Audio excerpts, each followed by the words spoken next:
At this point, we're hoping to open it up. We called this webinar Project Outcomes and Future Directions.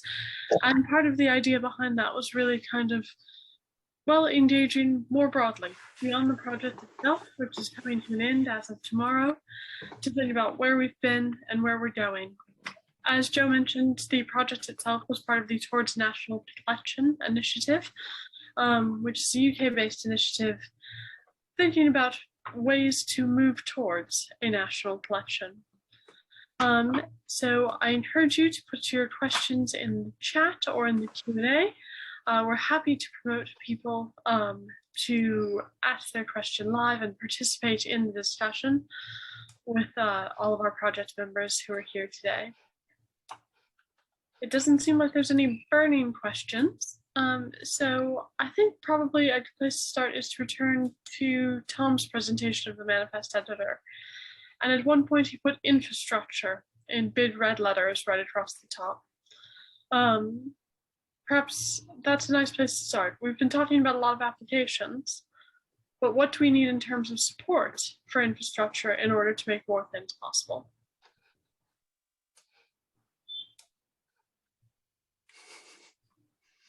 Tom, did you want to comment or? Well, I mean, yeah, the tooling is one thing. The ability to kind of host and sustain hosting of IIIF resources is another. And I think that's going to be the biggest sort of obstacle to small institutions, because there's increasing amounts of good tooling, especially if you're building ad hoc manifests. You know, if you only have a few things or a few hundred things that you can build by hand, or even if you're kind of, you know, you're using things like Mecca or things that can build small IIIF collections. If they're to exist in a national collection, then, you know, they could get like completely overwhelmed. I mean, well, there's a completely separate thing, which is probably not our remit in practical IIIF to begin talking about what exactly is a national collection. But assuming that there are IIIF things in it, which is why we're here, you could imagine that you know, the kind of effects of a lot of attention on very small institutions' assets in a national collection could be overwhelming and destructive even. So, you know, what infrastructure accompanies these wonderful ideas? Now, you know, just like as a company, we have lots of things about lots of ideas about that, but yeah, it's kind of, it seems to me an important question to address, like what's the support for small organizations and even medium-sized organizations to actually host this stuff? Because I think some of the discussions we've had during the project have looked at this. As Tom said, it's kind of out with the scope of what the project was aimed to do. But some of the tests and experiments that people in the consortium have been taking, particularly Glenn, that you've been sort of working out, is how people can host small numbers of assets directly on services like GitHub, and how images could be put there and then used from those free services. Now, what Peter and Charlotte presented showed an alternate sort of approach, is that if we're looking at the need for well-managed and structured repositories, so somewhere where we save our assets, and then on top of that, you also then get a IIIF service for presentation. But I think Tom's comment on, if you get a couple of objects that then get hit by 1 million people, then some kind of load balancing issues at scale are of interest. I'd just like to point out, Joe, that your various kind of collection browsing in OpenSeaDragon and like putting 50,000 thumbnails into the same deep zoom views, that's exactly the kind of denial of service attack on a small institution that infrastructure needs to protect against. Yeah, yeah. I think just it's quite easy. I mean, most of those big collections, the APIs limit you to 10,000. I mean, if you do a search for flowers, I think you get 3 million hits from the Smithsonian, but you can't actually see them all. And I think there are sort of things in place to do that. But some people might want to see 3 million in years to come. There may well be use cases or requirements to do those sorts of things. But yes, having a robust, reliable thing that's not going to kill one small institution would be very important there.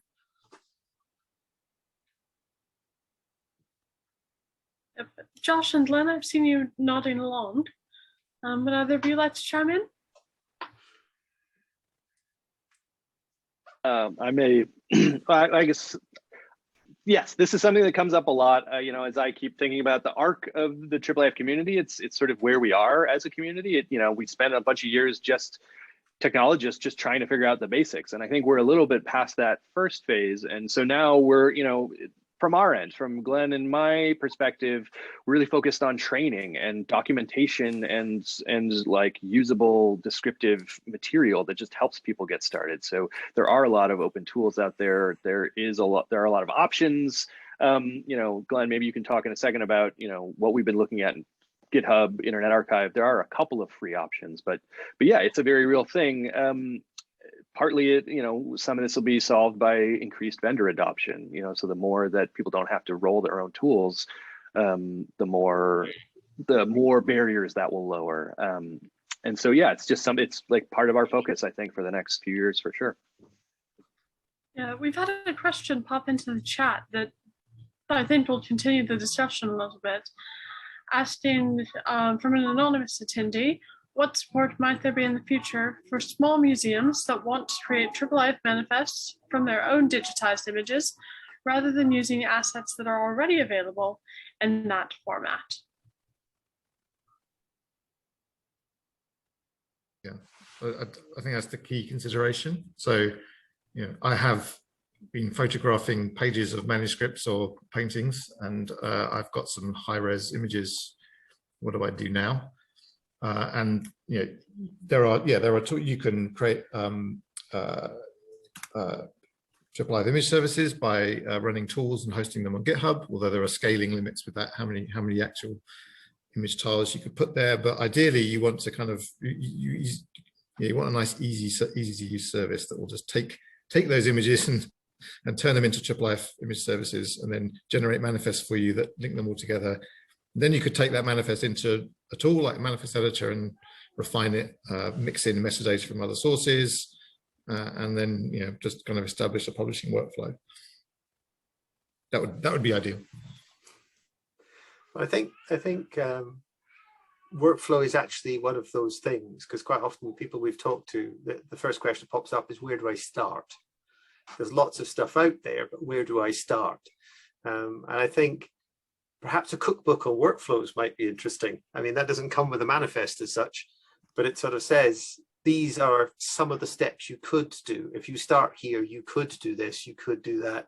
You could then consult this long list of potential commercial support systems to help you. But there's a jump. I mean, if you're an individual researcher and you want to do a few things, there are some free services out there. If you're a small institution and you've got 20 or 30 key objects that you would like to surface, as you jump one step up, I have several thousand objects I'd like to do, then there's a certain internal institution investment that's going to be required. And that could be a service, it could be with a company that's going to host things for you, or it could be an internal institutional thing. But I would say, I was just thinking back of what you said, Charlotte, earlier, is that what the project you've done with Peter allowed you to do is to demonstrate a real example for your own institution of what is possible. So I think that's been very helpful. And it was a big shame that we weren't able to get National Gallery content in there at the same time. It was just quite an intense sort of period of work, as Peter had indicated, that the work was done quite quickly, that we couldn't get that stuff in at that time. People wanted to, but we have an ongoing discussion about IPR. It's a common issue in institutions. Joseph, perhaps I could just elucidate slightly. So sure. We did present accession from a small collection of images for this pilot, and we used this intermediate MongoDB-based thing to organize the data and make reasonable DataCite flavored descriptions of these records. But where we are now with Invenio RDM is that if you have an instance of it running, when you upload a record, when you create a record and you upload images associated with that object, it automatically creates a IIIF service when you press publish, which is repository speak for make this live. So we've already moved beyond the step that there's engineering involved. If small organizations simply build an Invenio RDM instance, they can immediately create the sort of thing that we presented an hour ago. Probably we need a separate seminar to sort of go through this, because perhaps people haven't understood what we said. But it's that then comes down to, you still do need a server on the web. And I think it's that's still a stumbling block for some of the people, I suppose. Well, that does tie into another question we've had in the chat from Matthew Westerby, asking about what about infrastructure in terms of individuals or researchers who may have some technical knowledge. Are self-produced publications a separate case with different questions for persistence? For example, Troppy has a IIIF plugin that can help scholars publish collections.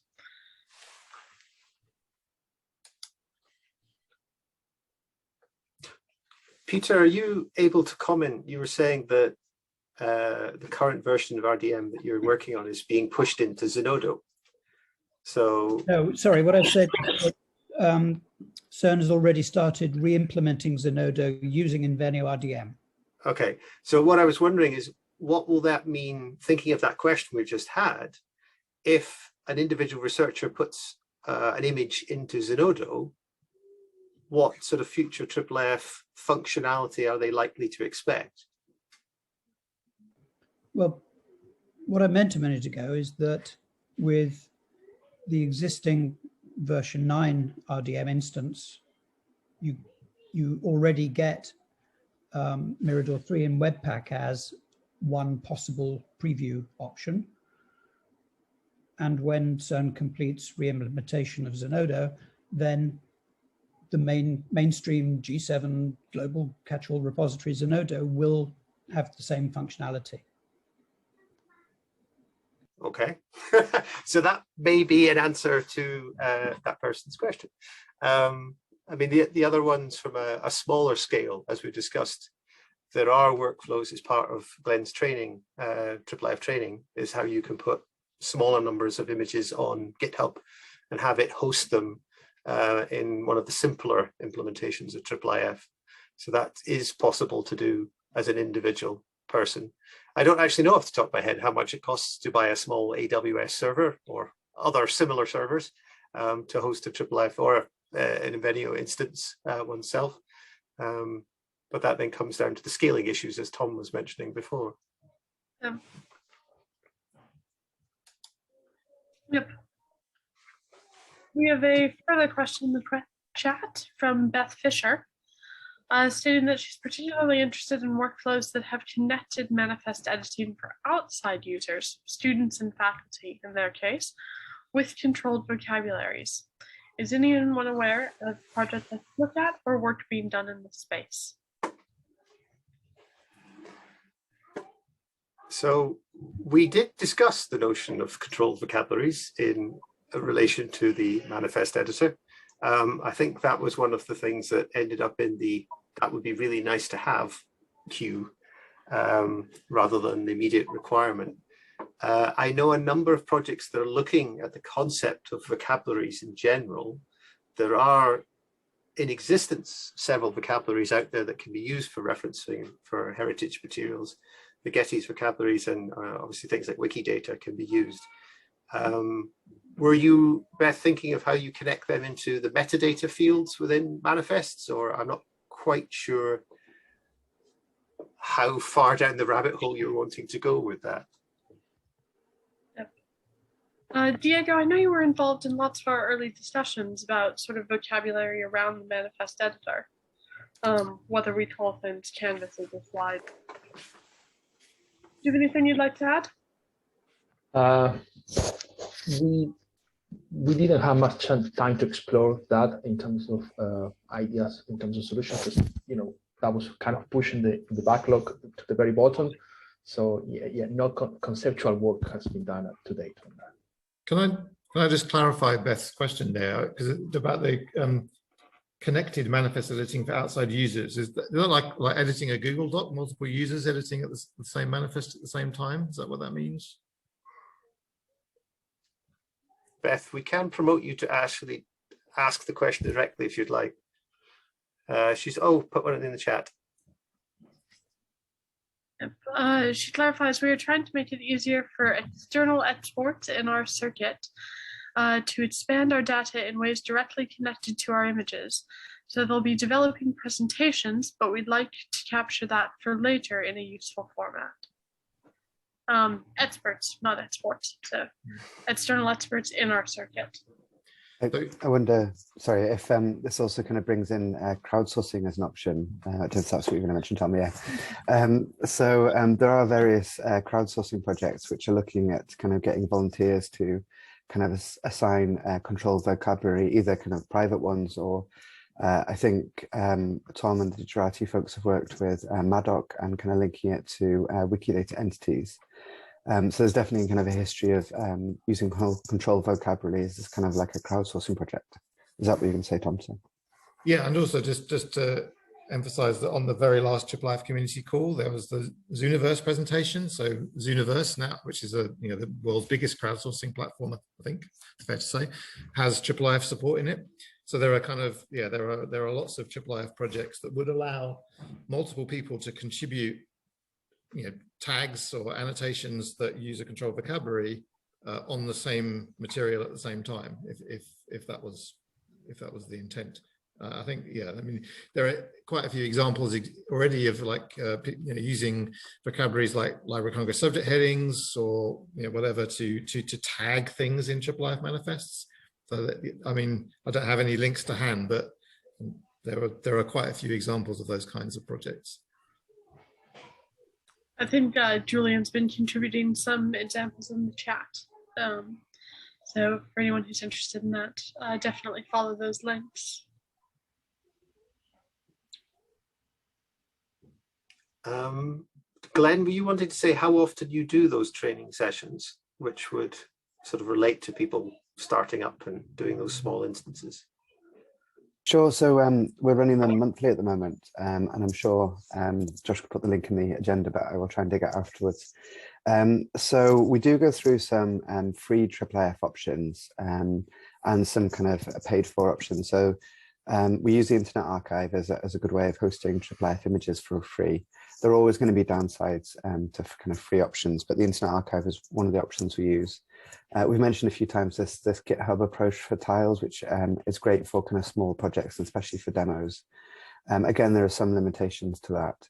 And then we've also talked about Cantaloupe, which is an open source image server, and give some instructions about installing that. So we focus first on the image API, and then we move on to the presentation API, and we use the Bodleian manifest editor at the moment, although we're looking at the Digerati manifest editor going forward. And then we use kind of some free annotation tools that you can use to try out annotations. They're a 5-day course with an hour-long session each day, and then recordings to be able to catch you up with the rest of the stuff.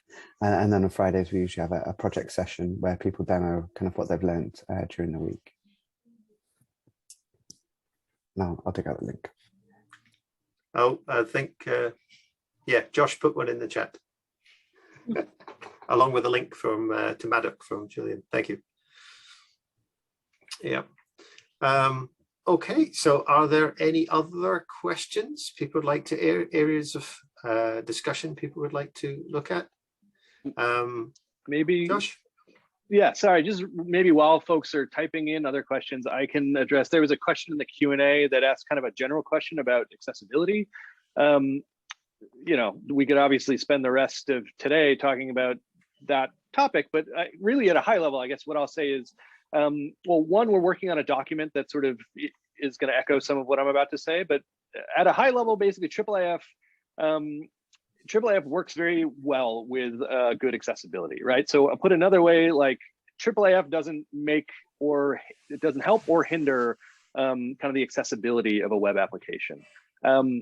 the major viewers have been reviewed in terms of like ARIA labels and other keyboard accessibility. So like Universal Viewer and Mirador have accessibility statements, and they've been reviewed by places like national libraries, which have often more stringent requirements for those kinds of integrations. Yeah, and at a higher level, like good web practices, you know, in terms of text-based alternatives, and alt text and all these different things work very easily with IIIF in different contexts, and particularly in terms of AV materials, it actually works really nicely in terms of having transcripts embedded alongside the audio that's native to IIIF, and that's obviously best practice for accessibility.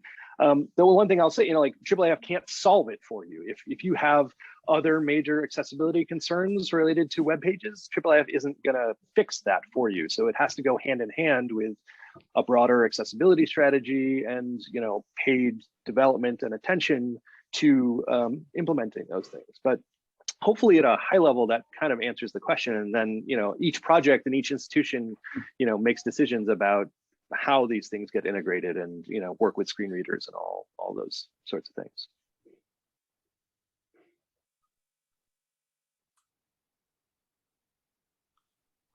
Okay, hopefully that answered that question. Thank you very much, Josh.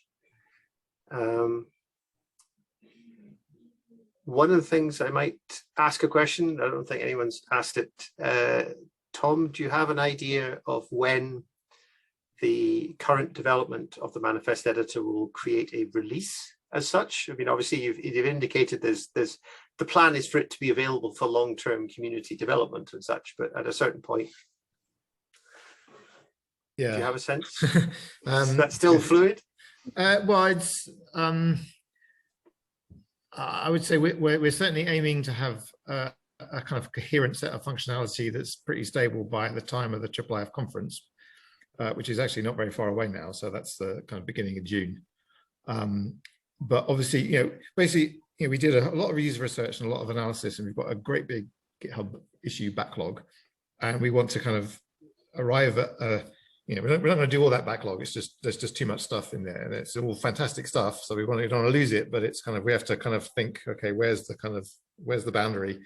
And so I think we'll be aiming for a kind of launchable thing by the IIIF conference in beginning of June, which is not very far away now. It's kind of worrying me. It sounds like, well, beginning of June is like that's in the summer. That's months away. No, it's not. Well, it may feel like that in very London at the moment, but only a month. Yeah. Huh. Okay.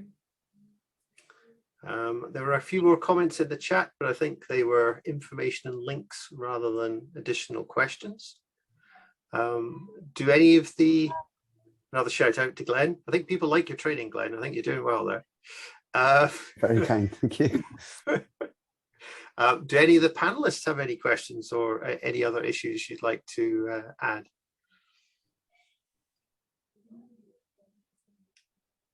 No. Sorry, Josh, go on. I was just going to put a link, since you mentioned the conference. I probably should have mentioned it, but if folks are interested, this is exactly, you know, they're the conversations that move the community forward. And so we're doing that June, first week of June, or June 7th and 8th is the formal conference. There's a link in the chat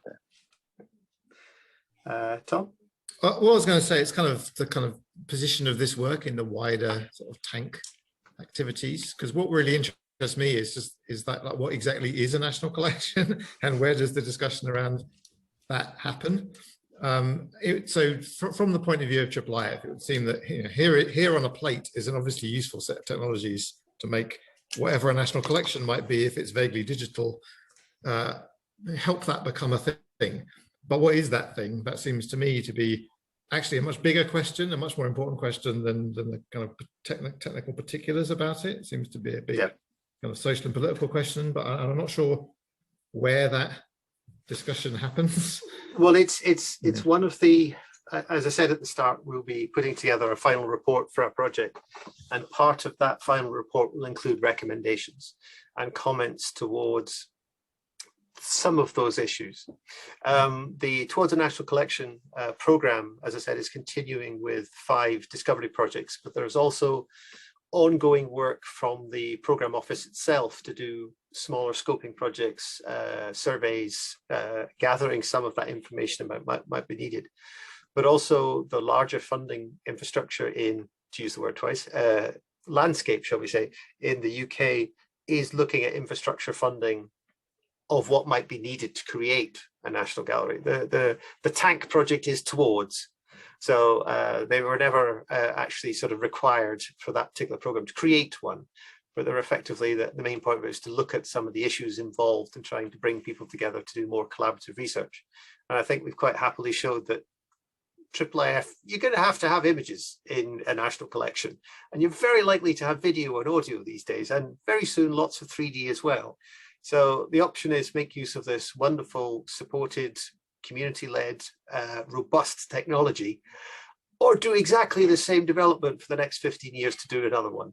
I think it's kind of a no-brainer, really, but that's what we'll have to express in the final report, is that this technology works, it's developing, there are lots of options available, from the storage point right the way down to an individual researcher outputting or just playing with existing technologies or outputting their own work. So it has to be involved. Some of the discovery projects, I think, mentioned IIIF, but none of them are IIIF research. So I think some of them might make use of IIIF, but it wasn't a core flavor, I don't think, in any of them. There are a number of other projects that are mentioning IIIF as a key tool. And I think some of the work that Peter and Charlotte demonstrated, there's a big push on the sort of European and global level to try and make research information more accessible. So the ability to allow access to image outputs as a result of research. And this could be gigapixel images, it could be thousands of thumbnails of something. That requirement for the reuse of this content is becoming more and more required based on the funding streams. So if all of the research in the UK in heritage science requires the output to be available and reusable, then part of the recommendation may well be that the funders need to sort of look at certain technologies and say, it will be more cost effective for you to make use of this valuable technology in your funding application, and we will look favorably, but I can't put words into the mouth of UKRI. So, but that's the sort of recommendation that we'll be sort of putting forward, is that there are countries around the world which nod towards guided technologies or recommended technologies rather than required ones. And I think the momentum's growing. More and more people, I mean, as Josh has said, IIIF hasn't been here for that many years in comparison to the time span of museums and galleries and archives, but it's expanded an awful lot in that time frame. And if we had a nice little graph, we would be going upwards quite quickly. So the next sort of 5-10 years of what can be done, if UKRI infrastructure funding comes through, there's going to be a lot of interesting things to do, and IIIF is going to have to be a key component of it. It is that kind of focus on research infrastructure that kind of makes an assumption, well, I'm not sure if it does make an assumption, that the audience of a national collection comprises researchers. No, that's kind of that's a fair point, but it's kind of more along the lines of, if we think of Zenodo as well, CERN can offer this functionality of people uploading data there because they create so much data themselves that everyone else's data is manageable. And I think that's the thing, is that if we start looking at outputting huge 3D environments, 3D spaces, and more audio and video and these sorts of things, if the research outputs need to be managed in this way, managing the other resources of smaller institutions may well be absorbed, shall we say. But I don't know. I think there were some discussions about programs like Art UK and whether they would offer certain options for smaller institutions. The difficulty is we use this term smaller institutions. I'm speaking for the National Gallery, and I know how large our actual collection is. And there are many small institutions that have got just as big, or if not much bigger, image collections than we might. So yes, a smaller institution may well have need of quite a bit of infrastructure.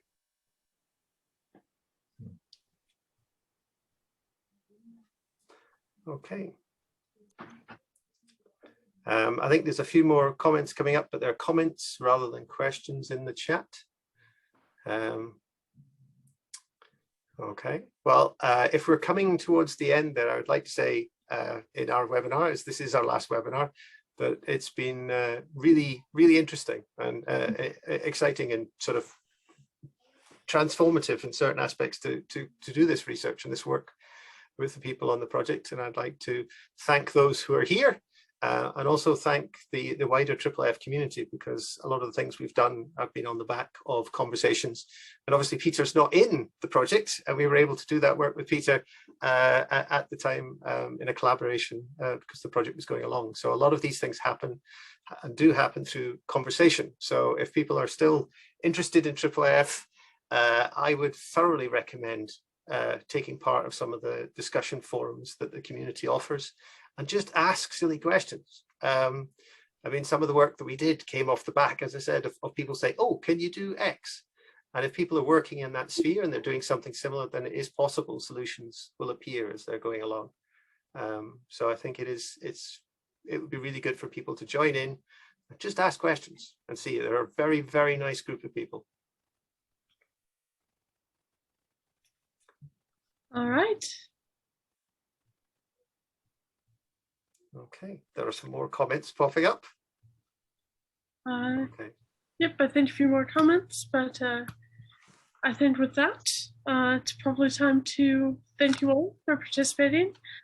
Thanks to our audience for their comments and their questions, as well as thank you to our panelists, as well as all the project partners that we've had the privilege of working with over the past, well, technically 22 months, but really much more like a year.